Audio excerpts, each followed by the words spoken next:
না, বিয়ে আবার মানুষ করে নাকি? সপ্তাহে 2 দিন মজা আর 5 দিনের সাজা। আগে জানলে আমি কখনোই বিয়ে করতাম না। কেন কালুদা, তোমার আবার কি হলো? ছি ছি ছি ছি। বিয়ের আগে আরো 10 জন ছেলের মতো আমিও স্বপ্ন দেখেছিলাম আমার একটা লাল টুকটুকে বউ হবে। হ্যাঁ, লাল টুকটুকে তো পেয়েছি, কিন্তু সব সময় রেগে লাল হয়ে থাকে। ভাবছিলাম বিয়ের পর আমাকে আমার বউ কেয়ার করবে। কেয়ার তো অনেক দূরের কথা, এখন আমাকে গাড়ির মতো সব সময় গিয়ারে রাখে। কালু, বেশি বকবক না করে বলবি তো কি হয়েছে? ফেলু, তুই তো আর বিয়ে করিসনি, তুই কি বুঝতে পারবি? আমার মনের জঙ্গলে আগুন লেগে গেছে। এখন আমার মনে হচ্ছে সংসারের চাপ বেঁচে থাকাই পাপ। কালু, তুই ঘটনাটা খুলে না বললে আমরা কি করে বুঝতে পারবো? ঠিক আছে ঠিক আছে, তোরা যখন এত করে বলছিস তাহলে ভালো করে শোন। তোরা হয়তো জানিস না, আমার সংসারে ছোট বড় অশান্তি সব সময় লেগেই থাকে। গতকাল আমার বউয়ের আরেক নতুন কাহিনী। বউ আমার চোখের পানি নাকের পানি এক জায়গায় করে আমাকে শুনিয়ে শুনিয়ে ভগবানের কাছে প্রার্থনা করছে, আর বলছে, হে ভগবান, যদি আমার স্বামীর দোষ হয় তাহলে ওকে এক্ষুনি উপরে তুলে নাও, আর যদি আমার দোষ থাকে তাহলে এক্ষুনি আমাকে বিধবা করে দাও। তোরা সবাই চুপ কর, স্যার আসছে। Good morning sir. Good morning, good morning. তা হারে, তোদের আজকে সাবজেক্টের বাইরে কিছু আউট নলেজ প্রশ্ন ধরবো, তোরা উত্তর দিতে পারবি তো? স্যার, আমরা বছরে 12 মাস রেডি থাকি, এখন আপনি প্রশ্ন ধরুন। তা বেশ বেশ, তাহলে তুই বলতো ছেলে ধরা কাকে বলে? কেন স্যার, যেই মেয়েগুলো 2 দিন পর পর বয়ফ্রেন্ড চেঞ্জ করে তাদেরকে ছেলে ধরা বলে। মানে? মানে একটা ছেলে আরেকটা ছেলেকে ধরে। ফেলু, তার মানে তুই কি বলতে চাইছিস? ছেলেরা কি ধোয়া তুলসীর পাতা? স্যার, ছেলেরা যদি ধোয়া তুলসীর পাতা না হতো তাহলে কি একটা গার্লফ্রেন্ডের জন্য হাজার হাজার টাকা খরচ করতো? বাত করতা হ্যায়। এবার বলতো বাঙালির প্রধান খাদ্য কি? স্যার, বাস। তুই কি আমার সাথে ইয়ার্কি মারছিস? আমার সাথে বেশি চালাকি করলে মুরগা বানিয়ে রেখে দেবো। এবার চালাকি না করে ভালো করে বল। স্যার, সারা বিশ্বের প্রথম এই বাঙালি একজন আরেকজনকে বাস দিতে পারলেই নিজেকে মহান ভাবে। আপনি আমাকে যাই বলুন না কেন, বাঙালি আগে বাস খায়, তারপর অন্যকে বাস দেওয়ার জন্য উঠে পড়ে লাগে। ফেলু, আমি তো দেখছি তোর যত বড় মুখ না তত বড় কথা, তোর মাথায় কিচ্ছু নেই। আমার তো মনে হচ্ছে তুই 1 থেকে 10 ঘরের নামটাও বলতে পারবি না। স্যার, বেশি ভাষণ দেবেন না। আপনার কর্তব্য আমাদের মতো ছাত্রদের শিক্ষা দেওয়া, আমি বলতে না পারলে আপনাকে শিখিয়ে দেওয়া। স্যার, আপনার হয়তো জানা নেই, এই আপনার মতো কিছু কিছু মাস্টার আছেন যারা নিজেকে জ্ঞানের ভান্ডার ঈশ্বরচন্দ্র বিদ্যাসাগর বলে ভাবেন, আর ক্লাসে ছাত্রদের সামনে নিজেকে হিরো দেখানোর জন্য কোথায় কোথায় টিটকারি মেরে বলেন, তোর মাথায় গোবর আছে, তুই একটা জানোয়ার, তোর দ্বারা আর পড়াশোনা হবে না, তুই কাল থেকে আর স্কুলে আসিস না, পারলে তোর বাবা কৃষিকাজে মন দে, তাতে সংসারের অনেক অভাব কমে যাবে। স্যার, আপনি জানেন, শুধু এই কথাগুলোর জন্যই আজকে হাজার হাজার ছাত্র তার মন ছোট করে পড়াশোনা বাদ দিয়ে হালকা বয়সেই পড়াশোনাকে পিছিয়ে রেখে দেশ বিদেশে টাকার জন্য পড়ে আছে। স্যার, তাই আমি আপনাকে বলছি, এখনো সময় আছে, নিজের বিবেককে কাজে লাগান। আপনি একজন শিক্ষক, আমাদের ভবিষ্যৎ আপনার হাতে। আর আপনি যে আমাকে নিচা দেখানোর জন্য বললেন আমি নাকি 1 থেকে 10 ঘরের নামতা বলতে পারবো না, তাহলে শুনুন কিভাবে নামতা মানে একে চন্দ্র দুইয়ে পক্ষ বলতে হয়। একে চন্দ্র দুইয়ে পক্ষ, মুছি থেকে মাস্টার, টাকাই একমাত্র জীবনের লক্ষ্য। 3 নেত্র 4 বেদ, আজকালকার দিনে টাকাই মানুষকে বাড়ায় ভেদ। 5 পঞ্চবান 6 ঋতু, বর্তমান সময়ে টাকার কাছে সবাই ভীতু। 7 সমুদ্র 8 অষ্টবসু, আর এই টাকাই মানুষকে বানাচ্ছে পশু। 9 নবগ্রহ 10 দিক, পকেটে টাকা থাকলে সব ঠিক। পেটি, এবার তুই দাঁড়াতো। Yes sir. এবার তুই বলতো, অভাব যখন দরজায় এসে দাঁড়ায়, ভালোবাসা তখন জানালা দিয়ে পালায়। কথাটা কি সত্যি? বলেন কি স্যার, আপনি কি সেই আদিম যুগ ধরেই আছেন নাকি? কেন? স্যার, আজকালকার দিনে আপনি কখনো শুনেছেন যে একজন চাকরিয়ান মেয়ে কোনো বেকার ছেলেকে বিয়ে করেছে? কিন্তু হ্যাঁ, এটাই বাস্তব। ছেলেরা চাকরি করা সত্ত্বেও হাজার হাজার বেকার মেয়েকে বিয়ে করে সংসার করছেন। কিন্তু স্যার, আপনার কথাটাও একদম সত্যি।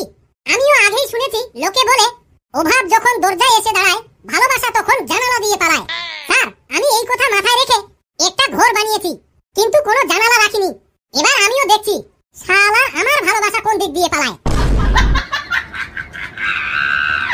আমি তো দেখছি তোরা আগের থেকেই সবকিছু জানিস। বাহ, খুব ভালো খুব ভালো। ফটকে, এবার তুই দাঁড়াতো। Yes sir. ফটকে, তুই তো বিয়ে করেছিস, আর তোর বউও তো খুব শান্তশিষ্ট স্বভাবের। আর জীবনে কি চাইছিস? স্যার, আসল সত্যিটা হচ্ছে, পরের বউকে কার না ভালো লাগে। ওইরকম 5-10 মিনিট কথা বলে কোনো মেয়ে ছেলেকে চেনা যায় না। আমার বউয়ের কতটা ঘাটিয়া ক্যারেক্টার সেটা তো আমি খুব ভালো করেই জানি। আসলে তোর মানসিকতা সেই রকম, তাই তুই এসব বলছিস। স্যার, তাহলে শুনুন, আমার সংসারে খুব অভাব, তাই আমি রাজ্যের বাইরে কাজ করতে গিয়েছিলাম। 3 মাস পর যখন হঠাৎ করে আমি বাড়ি আসি, আমার বউয়ের মোবাইল ঘাঁটতেই দেখি বউ ফেসবুকে লিখে পোস্ট করেছে, গতকাল দুপুরে বাজার করে ফেরার পথে 12 নম্বর সোনামণি বাসে 2 কেজি পাকা হিমসাগর আম, 1 কেজি লিচু আর 1 কিলো আপেল সেই বাসে ভুল করে ছেড়ে চলে এসেছি। কেউ পেয়ে থাকলে আমাকে বাড়িতে ফেরত দিয়ে গেলে আমি খুব উপকৃত হব। আমার ঠিকানা, নাম 12 ভাতারি, বয়স 22, উচ্চতা 5 ফিট 7 ইঞ্চি, শরীরের সাইজ 36, 26, 30, গায়ের রং দুধে আলতা, মুখের গঠন ক্যাটরিনা কাইফের মতো। আমার স্বামী বাইরে থাকেন আর আমি বাড়িতে একাই থাকি। বাড়ির নম্বর 350 পাগলিগঞ্জ রোড। আপনারা যখন ইচ্ছে আসতে পারেন। আমার মোবাইল নম্বর 80 80 80। যতক্ষণ 10টা নাম্বার না হয় ততক্ষণ 80। স্যার, এখন আমাকে পাড়ার লোকেরা বলছে এই পর্যন্ত 15 জন লোক 2 কেজি আম, 1 কেজি লিচু আর 1 কিলো আপেল দিয়ে গেছে। আমি এখন আমার বউকে নিয়ে প্রচন্ড টেনশনে আছি। ভেবেই পাচ্ছি না শালিকে বাড়িতে রাখবো নাকি বাবার বাড়িতে দিয়ে আসবো। আচ্ছা ফটকে, তুই পড়াশোনা করে ভবিষ্যতে কি হতে চাস শুনি? স্যার, আমি পড়াশোনা করে সুপ্রিম কোর্টের বিচারপতি হতে চাই। বিচারপতি হয়ে তুই আবার কি করবি? স্যার, আমি বিচারপতি হয়ে সবার প্রথমে একটা আইন পাস করব আর সব মেয়েদের মুখে কোলা ঢুকিয়ে দেব। আইনটা হলো, যদি কোনো অচেনা ছেলেকে কোনো মেয়ে দাদা কিংবা ভাই বানায়, তাহলে সেই মেয়ের বাবার সম্পত্তির ভাগ ওই ছেলেটাকে দিতে হবে। বাহ বাহ বাহ বাহ! ফটকে, আমি তো দেখছি তোর মাথায় অনেক উপস্থিত বুদ্ধি আছে। কেন জানি আমার মনে হচ্ছে ভবিষ্যতে তুই পারবি আমাদের দেশটার উন্নতি করতে। ফটকে, তুই যাই বল না কেন, আগের তুলনায় এখন মানুষের চিন্তাধারা অনেক উন্নত হয়ে গেছে। উন্নত না কাজ করা হয়েছে? তার মানে তুই কি বলতে চাইছিস? স্যার, বর্তমানে মানুষের কেমন চিন্তাধারা একটু শুনুন। এখনকার দিনে কেউ যদি সরকারি চাকরি না পায়, লোকে ভাবে তার কোনো যোগ্যতাই নেই, তাই সে সরকারি চাকরি পায়নি।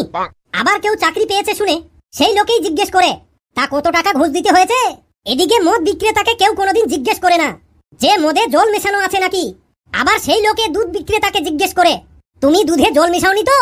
কেউ যদি চাকরি করে মাসে 20,000 টাকা বেতন পায়, তো লোকে নাক ছিটকিয়ে বলে তোমার বেতন তো খুব কম, মাত্র 20,000 টাকা পাও। আবার চাকরি না পেয়ে ব্যবসা করে ইনকাম করলে লোকে বলে ও এখন চাকরি পায়নি তো তাই ব্যবসা করে খাচ্ছে আর কি। কাউকে সাহায্য না করলে লোকজন আপনাকে স্বার্থপর বলবে। আবার এদিকে কাউকে সাহায্য করলে সমাজের লোকজন আপনাকে বোকা ভাববে।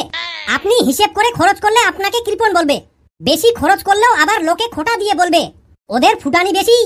স্যার, আপনি করবেন তো কি করবেন? এই তো হচ্ছে বর্তমান মানুষের চিন্তাধারার উন্নতি। বাবা হাবলু, এবার তুই দাঁড়া তো। Yes sir. তুই বলতো পৃথিবীর সব থেকে বড় প্রাণীর নাম কি? স্যার, পৃথিবীর সব থেকে বড় প্রাণীর নাম হলো নীল তিমি। এটি একটি সামুদ্রিক স্তন্যপায়ী প্রাণী। নীল তিমি প্রায় 30 মিটার লম্বা এবং ওজন প্রায় 180 টন পর্যন্ত হয়। ভেরি গুড, ভেরি গুড, একদম সঠিক উত্তর দিয়েছিস হাবলু। বলতো কোন পাখির ডানা নেই? স্যার, পৃথিবীর একমাত্র পাখি হলো কিউই, যার কোনো ডানা নেই। এই পাখিটি সব থেকে নিউজিল্যান্ডে বেশি পাওয়া যায়। সাব্বাস সাব্বাস হাবলু, তুই পারবি। বাবা কালু, এবার তুই আমার দিকে তাকা। Yes sir. পুরুষ মানুষ মাথা উঁচু করে চলে, এর একটা উদাহরণ বল। স্যার, কথা একদম 100% সত্য। পুরুষ মানুষ যে কোনো পরিস্থিতিতে কখনোই মাথা নিচু করে না। তবে হ্যাঁ, এটা সবাই জানে এই পৃথিবীর বুকে একজন আছেন যে কিনা খুব সহজেই পুরুষের মাথা উঁচু এবং নিচু করতে পারেন। তা হারে, নিশ্চয়ই কোনো নামি দামি ডাকাতের কথা বলতে চাইছিস? না স্যার। তাহলে নিশ্চয়ই কোনো মন্ত্রী? এটাও না স্যার। তাহলে কার এত বড় সাহস যে কিনা পুরুষ মানুষের মাথা উঁচু এবং নিচু করতে পারে? কেন স্যার, বউ? এই পৃথিবীতে একজন বউই পারে তার নিজের পুরুষের মাথা উঁচু নিচু করতে। স্যার, সত্যি কথা বলতে পুরুষ মানুষ অনেকটা খেজুর গাছের মতো হয়। আদর যত্ন কিচ্ছু পায় না। কেউ জলও দেয় না, সারও দেয় না, আবার ঘোড়ায় একটু মাটিও দেয় না। নিজের পায়ের তলার মাটি নিজেই শক্ত করে অযত্নে অবহেলায় বেড়ে ওঠে। এবার খেজুর গাছটি বেড়ে ওঠার পর শুরু হয়ে যায় মানুষের যত আশা। যেমন তার ফল খেতে খুব সুস্বাদু, আর তার মিষ্টি রসের গুড় আরো অনেক উপকারী। সেই রসের জন্য বছরের পর বছর তাকে ক্ষতবিক্ষত করা হয়। তার শরীর থেকে এক ফোঁটা করে রস বের করা হয়ে গেলে সেই খেজুর গাছের আর কোনো যত্ন থাকে না, আবার সেই আগের মতোই অযত্নে পড়ে থাকে। আর এইভাবে করে যখন বুড়ো হয়ে শুকিয়ে যায় তখন তাকে জ্বালানির কাজে ব্যবহার করা হয়। স্যার, কিন্তু সব থেকে বড় মজার বিষয় হলো খেজুর গাছ কোনোদিন কারো কাছে অভিযোগ করে না, আবার কারো কাছে কিছু আশাও করে না। সে শুধু তার ফল দিয়ে যায়, রস দিয়ে যায়, আর পরিবারের একজন পুরুষ মানুষের মতো এভাবেই মানুষের উপকারের জন্য মাথা উঁচু করে বেঁচে থাকে। কালু, তুই একদম ঠিক বলেছিস বাবা। আসলেই আমরা পুরুষেরা একজন খেজুর গাছের থেকে কম না। তোর কথাগুলো শুনে আমার চোখের জল আর ধরে রাখতে পারলাম না। কালু, আমি শুনলাম তোদের পাড়ার নেতার পেছনে ঘোরা কিছু সাধারণ মানুষকে জেলে ভরে দিয়েছে। স্যার, আপনি একদম ঠিক শুনেছেন। স্যার, আমি এই বিষয়টা নিয়ে আমার ভিউয়ারদের কিছু বলতে চাই। ঠিক আছে, বল। দয়া করে আপনারা কথাগুলো শুনে যাবেন। বর্তমান সময়ে যারা নিজের মূল্যবান সময় নষ্ট করছো নেতার পেছনে ঘোরে, তাদেরকে বলছি ভাই, খাও কর্ম করে। রাজনীতি হলো রাজাদের জন্য, তোমার জন্য নয়। তোমার আমার রাজনীতিটা শুধুই অভিনয়। নেতা যখন জিতে যাবে হবেন একজন রাজা। একবার নেতা হারলে শুরু হবে তোমার আমার সাজা। নেতা থাকবে নেতার জায়গায়, আমি থাকবো জেলে। হায় হায় করবেন সেদিন, কি লাভ হলো রাজনীতি করে বউ পরিবার ফেলে। জাগো পাবলিক জাগো, সময় থাকতে ভাবো। আপনি কখনো কি ভেবেছেন জনগণ দেশের ভালোর জন্য সব রকমের আদেশ পালন করতে রাজি, কিন্তু সরকার জনগণের ভালোর জন্য কোনো আদেশ পালন করতে কি রাজি আছে? কে দেবে এই উত্তর? এটা আজও আপনার আমার মধ্যে প্রশ্নই থেকে গেল। বাবা কালু, তুই তো দেখছি আমাদেরকে সুন্দর করে বুঝিয়ে দিলি। আমি তোর এই কথাগুলো শুনে খুব খুশি। আমি চাই তোর মতো ছেলে যেন ঘরে ঘরে জন্মায়। তোদের এখন ছুটি, আমি এখন আসি। বন্ধুরা, পুরুষ মানুষ মাথা উঁচু করে চলে। ভিডিওটি দেখে কেমন লাগলো অবশ্যই আপনার মতামত মূল্যবান কমেন্টে জানাবেন। আমাদের উদ্দেশ্য আপনারা বেশি বেশি করে হাসুন। এই হাসি হচ্ছে একমাত্র রোগের ওষুধ। তাই বলছি, যারা হাসতে ভালোবাসেন দয়া করে আমাদের চ্যানেলটিকে সাবস্ক্রাইব করে রাখুন। কেননা আমরা আবারও এরকম নিত্য নতুন হাসির ভিডিও নিয়ে আপনাদের মাঝে হাজির হব। এভাবেই খিলখিলিয়ে হাসুন আর সুস্থ থাকুন। ধন্যবাদ।